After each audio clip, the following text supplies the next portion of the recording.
I'm back again, and today I'm going to be decluttering my Natasha Denona collection. Just kidding! So earlier I posted a Pat McGrath theoretical declutter. This was a request from one of you guys because I did a declutter a few weeks back and I didn't even touch Pat McGrath and Natasha Denona because they are so deeply rooted in my audience. I have to use and keep most of my Natasha Denona palettes because I have a huge Natasha Denona audience here and I need to keep them for review's sake, comparison's sake, ranking's sake, and just because I love Natasha Denona and I want to keep them. So I'm going to. But we are going to put myself in a situation today where I don't do YouTube or social media full time. I don't have a Natasha Denona audience. So somebody's putting a gun to my head. I need to get rid of my Natasha Denona ones. Here's what I would be getting rid of. And thank goodness we are not actually in this scenario, but let's open up the drawer and sift through my children, shall we? So here's my Natasha Denona drawer. I have a few in here, but these are mostly face palettes, so I don't think they're that important. Should I do Tom Ford next? Let me know. But anyways, let's sort through this. So I actually see one right away that I honestly just might declutter in general because I don't like it. This is the eyeshadow palette 10. You can no longer get it. I can get pretty looks with this. I actually just recently did a beauty buff tutorial using this one and I liked the look, but I had to force myself to use it. I feel like especially the top row here, the shades are kind of patchy. It's just not a good representation of what Natasha Denona is as a brand and quality-wise. So I would this one's the first one to go. And it might not even need to be in this fake scenario I made up. Like I might just get rid of this. Okay, so let's start diving in. I want to get in towards the smaller ones, like these 5-panners. It's less of a battle with these because the big ones are where it's at. But I am going to keep this because it is just beautiful. So this is the mini gold palette. I feel like the quality on this is just really nice. You can get a really pretty look. It looks like money, right? In a good way. So would keep this one. I think it's gorgeous. I think it's unique. Also, would probably keep this one. It's not my favorite, which is funny, but I do think it's quite unique for Natasha Denona. It's an inspiring color story. This is the mini retro palette. These aren't too expensive. This one is so beautiful regardless, so I would keep this. So I definitely would declutter this one. This is the mini sunset palette. This is one of the first of the mini palettes. It honestly is not that good of quality from Natasha Denona. I keep it more for references, but it really just isn't that good. And it's not even a unique color story. So we could easily declutter this one.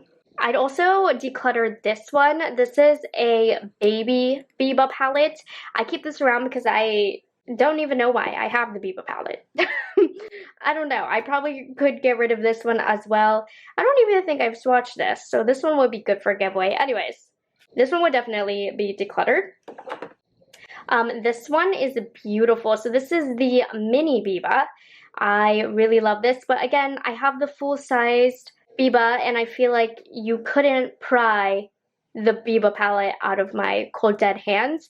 So if I have this, even though it is an extension and not exact colors from the Biba palette, it's neutral. I have other ones from Natasha that I'd probably keep over this. So this one I'm like on the fence about, but I can totally be cutthroat because this is a fake scenario. So let's tentatively put this in my declutter pile. Mini Crush, this one is fun, but I would get rid of it because I just don't wear colors this tone very often. This one runs very pink and red. I know we have this purpley shade, but Natasha has one that is better. And that one that is better that I would keep over it, this one is the Mini Love palette. So this one I like way more. I love the color story. I love this shade. I love the looks that I get with this. So this is one that I would definitely want to hold on to. Would not be decluttering this one anytime soon. Next, we have this one right here. This is the Mini Zendo. This is one of my least favorite 5-panners. I feel like it doesn't look flattering on me. I feel like the quality isn't as good. Like this one, for example, already has hard pan. I can't get much color from it. So definitely would declutter this one. We have this one right here. This is the Mini Pastel palette. Honestly, it's really, really a fun palette. I don't feel tempted to declutter it. However, I'm going to in this situation if a gun was pointed to my head because I'm not wearing these colors very often. Matches my nails, great, but I'm not wearing these colors anytime soon. So we'll declutter this one. This is the Mini Glam palette. Absolutely love this. Fantastic for travel. I love neutral colors, so this one definitely gets used for me, and with a reduced size collection, I would dig into this even more. The quality is great, so this one would stay with me.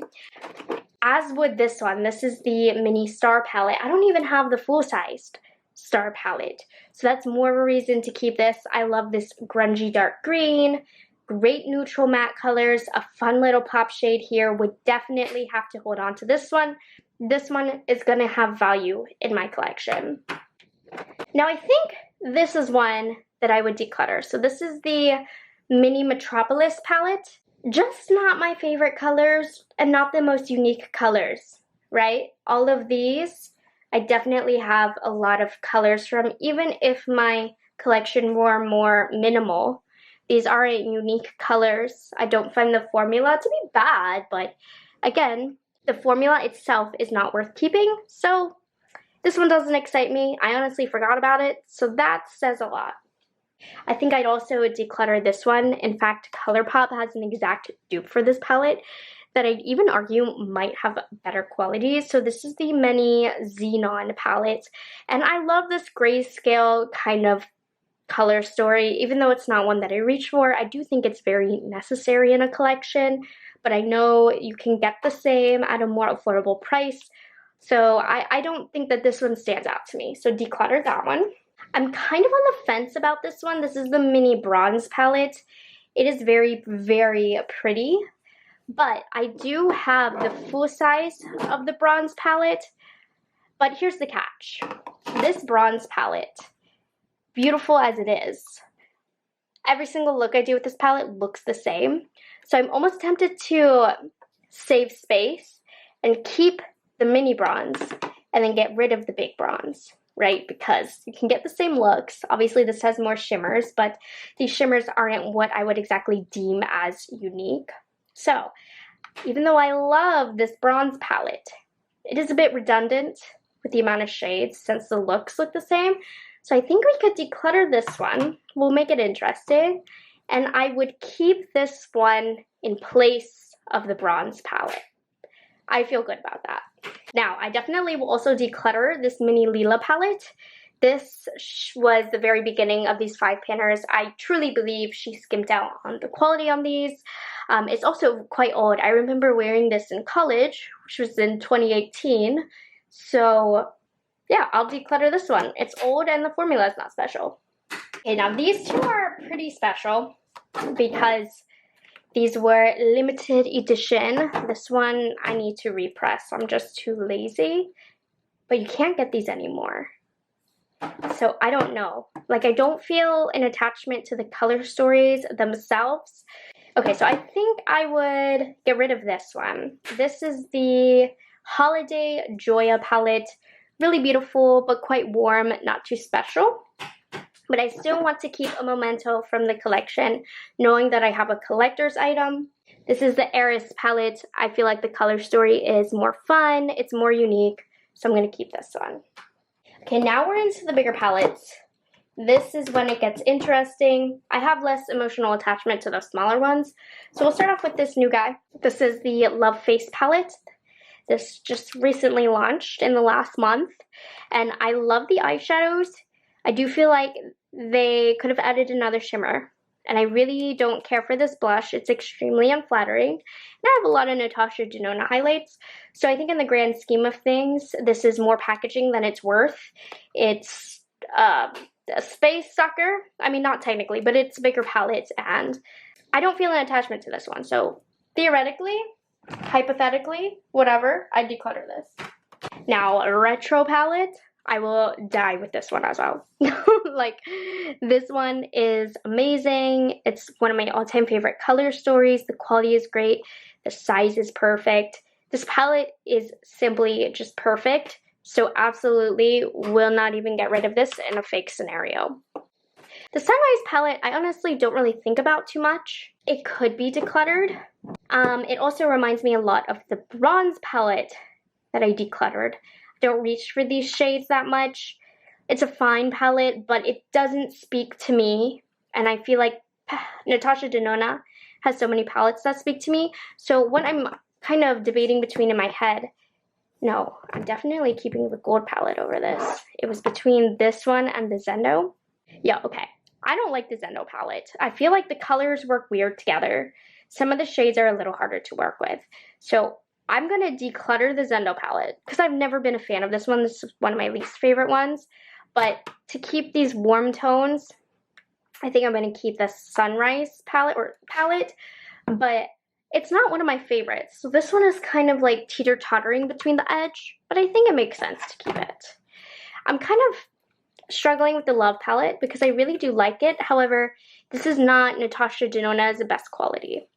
There was a time in her makeup brand where she was experimenting with new formulas, new prices, new sizing, and things just were coming out a little consistent. This is one where I felt like it was consistent quality-wise, but I really loved the color story, and I also just really loved using this. I used it a lot, but it's not the best quality, which is why I think I'm going to declutter it.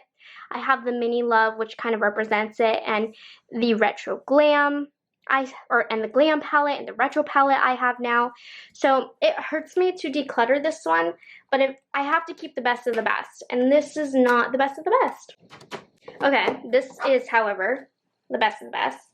This is the Glam palette. Now this is Cool Tone Neutral Lover's Dream, which I am a cool tone lover. So this is my dream palette. This, along with the Retro, like, I'm set. Those are the two palettes I need to survive in life from Natasha Denona. So she's staying, along with this gold palette. Also staying, for sure. Some of the most high quality neutrals, every single gold I would need. You can also get some fun pops with this one. One of the best palettes ever, period. No questions asked. So if I'm going to get rid of a palette, I'm going to do one of these two. It's just a matter of which. I need to have a colorful palette from Natasha. So we have the Circo Loco, which in my opinion did not get the love that it deserved. Yes, it is quite bright and obnoxious looking, but I love the looks I got with it. Much more versatile than you'd expect. And then last year she launched the Pastel palette, which I fell in love with pastels last spring, and this is a great high quality palette. However, I don't need both, so I think I'm going to get rid of the Pastel palette, mostly because I just talked about how this palette was underloved, underappreciated, and I've created some of my favorite looks with this. So if I want color, I got color with this. So I think I'm going to keep the Circo Loco. I don't even know which one I really like more, but I think the Circo Loco is going to be more valuable than the Pastel palette. But the Pastel palette is still beautiful. It's a very high quality pastel palette, but I think I'd want more punch if I were to keep something with color. We have this guy right here. This is the Safari palette. This I am definitely keeping. It's a boring all matte palette, but it has all of the mattes that you're ever going to need. Phenomenal Natasha Denona quality, who just does it with the mattes. So definitely keep that. That's like a staple. I have two Glam face palettes with my disgusting fingerprints all over it. So this one is the Glam Face Deeper, and then we also have the lighter one. Now, oddly enough, on my light palette, this has dried out. So I'm going to declutter that one because I don't need both, right? And this one is a little bit more deep, but you can obviously lighten it when you dig into other palettes or use a lighter hand. So we'll keep this because I love this. This is a great all-in-one palette. It's getting hard. I have some really good ones. So we have the My Dream palette. This one is fairly new. So my hesitation with this is I absolutely love this color story, I have to keep this. This is where it gets really difficult because a lot of the ones I see left, ugh. But like I also feel like I don't need to keep this because my two favorite palettes are the Glam and the Retro. And this is somewhat of like a combination between the two. So because of that, I'll declutter this one because I need to be logical here.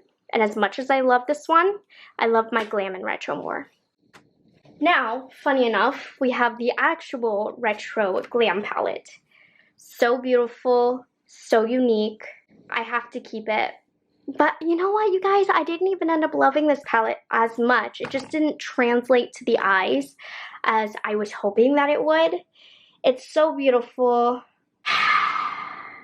but it doesn't have the it factor for me. It just didn't translate onto the eyes as much as I liked or thought it would.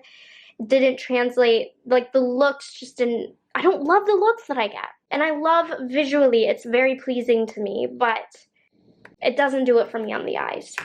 So I guess I might have to declutter that one. I loved this one for a long time. This is the Tropic palette. It's an old palette. So I would say I would declutter this one. Love the mattes in here. These are not the best quality, but I made them work. I think this is a nice palette. It's old at this point, so I would declutter this one. Absolutely not. The Biba palette will be staying with me. This is the perfect everyday eyeshadow palette, an absolute must-have for me. Now this one is fun. This is a Trio Chrome palette, and it's not even these chrome shades in the middle that I would fight for, because truth be told, you can get way better indie brands. It's the mattes that I find so unique in here. I don't think she got enough credit for how amazing and unique these mattes were. But realistically, am I reaching for these shades as often? No. So if I'm being smart, I would declutter this. But just know, great mattes. So stinking good. Absolutely would have to hold on to the Metropolis palette. This is some of Natasha's best work. Quality-wise, versatility-wise, it is quite warm. But normally I would care about that. In this case, I don't, because the palette is just that good. She packed a bunch of shades into a nice small little palette. So one of her best work. Then we have the Lila palette, which is very beautiful. I've pondered decluttering this in the past. So I think in this scenario, I would declutter it. It's really pretty though. It's grown on me over the years as my preferences in makeup has changed. I don't have anything bad to say about it, but it just doesn't, it's not a standout. It's not a must-have. So I'd probably declutter this if I had to. Okay. I'm really going to struggle with these because these are the best quality from Natasha Denona. Though I do feel like they are a little outdated in that there's not enough mattes, there's not enough dimension. This is the 28 Green Brown palette. But regardless, for me, this is like what started Natasha Denona's, the best quality, the most amount of shades. I'm still keeping these. I have an emotional attachment. So I'm keeping that. And I'm keeping the purple blue. But just know I did think about maybe fake decluttering them, but I can't. I love these too much. So let's look at what we've done. Excuse the mess. I did not prepare for this to be visually pleasing, but right here, cut this out. This is my declutter section. So we have 1, 2, 3, 4, 5, 6, 7, 8, 9, 10, 11, 12, 13, 14, 15, 16, 17, 18, 19, 20, 21, 22 palettes. I decided I would have to declutter if the situation somehow presented itself. And then to keep, let's see, 3, 4, 5, 6, 7, 8, 9, 10, 11, 12, 13, 14, 15, 16, 17, 18. That's impressive. I was able to declutter over half. Okay, let's put these guys back. Because you guys are staying with me. Luckily, we are not in that situation. Thank goodness. I don't think I could have survived. But as I put these down, thank you guys so much for watching this video. I hope you found it somewhat entertaining, as well as, you know, helpful if you were looking into starting a Natasha Denona collection, what palettes to look out for. You really put me in a tough situation here. So you see when it really matters what I would keep and what I wouldn't. And that in of itself is better than a rankings video, right? So as I put these in, I hope you guys enjoyed this video, found it helpful. Definitely check out the last declutter video I did with Pat McGrath. Check out the actual real declutter eyeshadow palette video that I did just a few weeks ago. And let me know if you would like to see Tom Ford, Dior, Viseart. Those are all the ones I didn't really dig into next because it's a much more low pressure situation to do it this way. I hope you guys have a good rest of your day. Have a good one.